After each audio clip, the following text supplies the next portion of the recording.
XDefiant logo is really a kind of irreverent and rebellious take. Because nothing says rebellious like the logo of a multi-billion-dollar corporation. Yes, this is a new free-to-play first-person shooter from Ubisoft, which they're advertising as fast-paced firefights meet punk rock mosh pit. How do you do, fellow kids?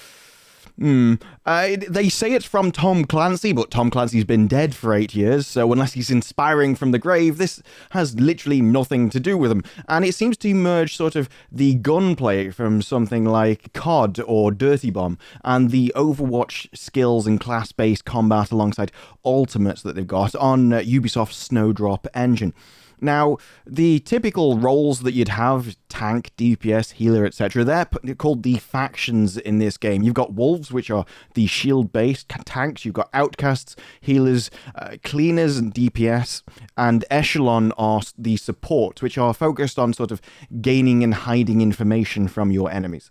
You also, within these, have Defiants. Now, these seem to simply be your normal skin, so the cosmetic personalization within the factions. And the factions have various different passive traits, ultras in this game, which are ultimates from Overwatch, and you are free to choose of various different abilities within these different factions in order to customize whatever you want to do on there from a sort of a second-to-second basis. And I'm assuming that these abilities are cooldown-based rather than sort of points-based in any way, but it didn't really go into that. You are also free to choose from between any of these different factions, loadouts, weapons, and abilities on a life-to-life basis. You can always respawn as something else. Now, this is something that Overwatch had originally, and it didn't work from a balance perspective. And I think these are the kind of issues that they're going to run into later down the line. They also seem a bit confused about the game. Now, they say that gunplay will be the key decider, and they want fun to rule everything, but they seem a bit uncertain given by the skills that I've seen in this trailer. They seem very, very confused. They said, and I can't stress this hard enough, we are a shooter first. But then immediately cut to a guy holding a shield, which is the most ridiculous thing and annoying thing you can put in a first-person shooter. I'm sure Warzone players that have ever run into a personal shield will understand what I mean. It is not satisfying to shoot a shield. It is boring to shoot a shield. Shields are what killed Overwatch. Tanks killed Overwatch. They ruined the game balance. Why? Because tanks made that it wasn't a first-person shooter anymore. You weren't going around shooting all of the enemies. Now, you're just standing still, shooting a rectangle. And that isn't fun. It's not satisfying. It's boring. And if you're there and some guy pops up a shield and you're like, oh god, now I've got to burn through this, and then he kills you, it's annoying. This is going to be their problem, especially as there doesn't seem to be any limits with the factions. Even Overwatch had to input limits, and they realized that tanks were destroying their game so badly, they're removing one of them in Overwatch 2. So for a new game to come along and start putting shields into their game from the start, I really hope they've made certain significant changes, because if there are no limits to this and the shields turn out to be even remotely beneficial, you're going to end up with a crap ton of people on the other team which are all choosing tanks, and before you know it, you're not an FPS anymore. You're just there trying to burn through shield after shield after shield.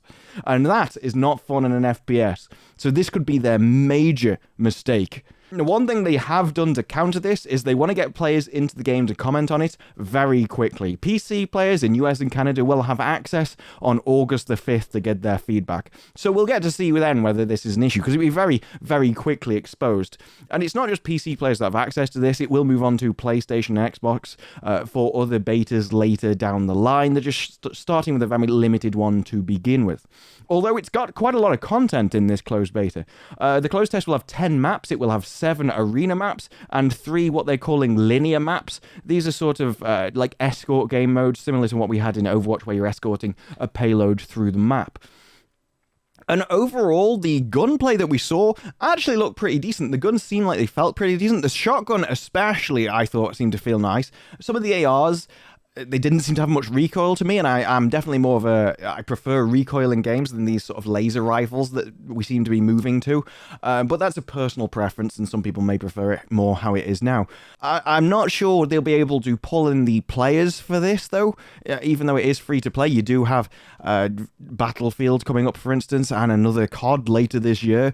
And so whether Ubisoft will actually have just the name recognition on a new IP to draw the players in they might need if it's releasing later this year, year. We don't have a release date yet, but either way, even if it starts coming out next year, it's still going to be running up against COD and Battlefield. So I'm not sure what their player pool will have. Free-to-play will definitely help them in this regard.